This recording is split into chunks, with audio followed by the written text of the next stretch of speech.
Kuna siku katika maisha utaingia wakati wa dhiki.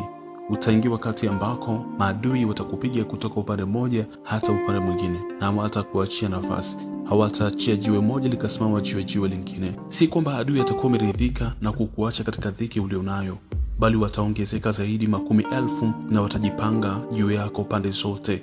Kwa kuwa ni mpako mafuta, wewe una destiny kubwa iliyo mbele yako, una mafanikio makubwa yako mbele yako. Ndio maana maadui wanakuja 10,000 ili kuhakikisha hakuna jiwe moja linasimama juu ya jiwe lingine utakalolipanda kuelekea juu katika safari yako ya mafanikio. Unaposikiliza video hii, nataka nikutie moyo, nataka nikuambie, unapopitia wakati wa dhiki, unapopitia wakati wa mashambulizi makali ya kiroho na mashambulizi makali ya kimwili, mahali ambako unakuwa umechoka, kumbuka, hakuna wokovu kwa mganga.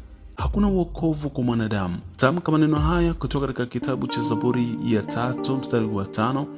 Tamka neno hili, litakupa faraja wakati wa dhiki. Sema, ninajilaza nikalala usingizi. Nitaamka kwa kuwa Bwana ananitegemeza. Unatamka Zaburi ya 3 mstari wa 5 kwa mara nyingi zaidi ukirudia. Tamka hata mara 60, tamka hata mara 100 bila kukata tamaa, bila kupoteza hesabu yako. Tamka Zaburi ya 3 mstari wa 5 mara nyingi kabla ya kulala usiku, wakati unapopita katika dhiki. Hii inaonyesha kuwa unategemea kupata wokovu kutoka kwa Mungu, maana Mungu kuna siku atainuka mbele yako, atakupigania, ataangusha adui zako wote na kuwavunja wasio na haki mbele yako. Nataka nikutie moyo, mtu wa Mungu. Kuna wakati unapitia mashambulizi ya usiku, unahisi nafsi yako imeshambuliwa sana, umekuwa mtupu ndani yako, Roho Mtakatifu hayupo. Lakini usiache kuomba Mungu, usiache kuomba Mungu. Usitafute wokovu kwa mwanadamu, kwa kuwa wokovu kwa mwanadamu haupo, bali Mungu amekuzunguka pande zote. Inua kichwa chako wakati unapopitia katika wakati mgumu. Tamka, sema, Mungu ndio ngao yangu pande zote, na utukufu wangu na muinua kichwa changu kwa Mungu aliye hai, nikimtegemea Mungu kwa siku zangu zote zilizopo na zinazokuja. Nataka nikuombee sasa, mtu yoyote yule ambaye unahisi watesi wako wamekuzidi, wamekuwa ni wengi, wanakushambulia, lakini pia hauoni mahali pa kwenda. Adui zako wamekuwa ni wengi katika maisha yako. Umekata tamaa sasa, umeona kama imefika mwisho.